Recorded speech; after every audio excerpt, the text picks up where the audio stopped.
रंति देव जैसा तो धैर्य किसमें होगा आजकल। भूखे थे कई दिनों के, थोड़ा सा भूख मिटाने के लिए अन्न का अंश मिला, एक भूखा चिल्लाता हुआ आ गया, अच्छा एक बताओ सही है तुम ले लो। तुम्हारे प्राणों की रक्षा हो, अपने प्राण की चिंता किए बिना वो अन्न भी उसे दे दिया, भगवान ने परीक्षा ली, पास हो गए। रंतदेव जैसा धैर्य होना तो बहुत कठिन है। इतना त्याग का बल, भूख से मरता हुआ व्यक्ति को 2 दाने प्राप्त हो जाएं और कोई भूखा चिल्ला पड़े तो वो 2 दाना भी उस भूखे को दे दे, इतना बड़ा त्याग तो अरबों व्यक्तियों में किसी में होता है। लेकिन कम से कम कल मैंने बताया 250 ग्राम भात चावल है, 2 दाने उसमें से निकालकर, 1 दाना निकालकर एक चींटी के निमित्त तो आप सुरक्षित स्थान पर रख ही सकते हैं।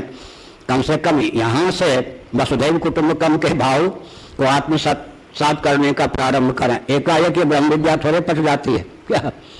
ये ब्रह्म विद्या तो क्या है, ब्रह्म होने की विधा है ना, लेकिन इतना उदात्त, ब्रह्म के तो अंदर सब कुछ है, ब्रह्म का उल्लास विलास विवर्त ही सब कुछ है, इतनी उदारता जीवन में एकाएक थोड़े आती है।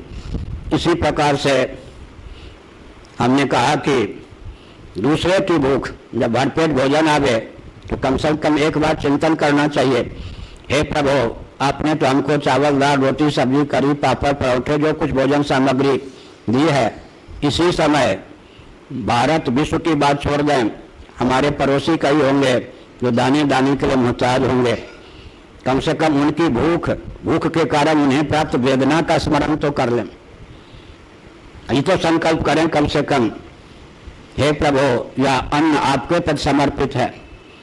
इस समर्पण के प्रभाव से विश्व में जितने भूखे प्राणी हैं सब तृप्त हो जाएं।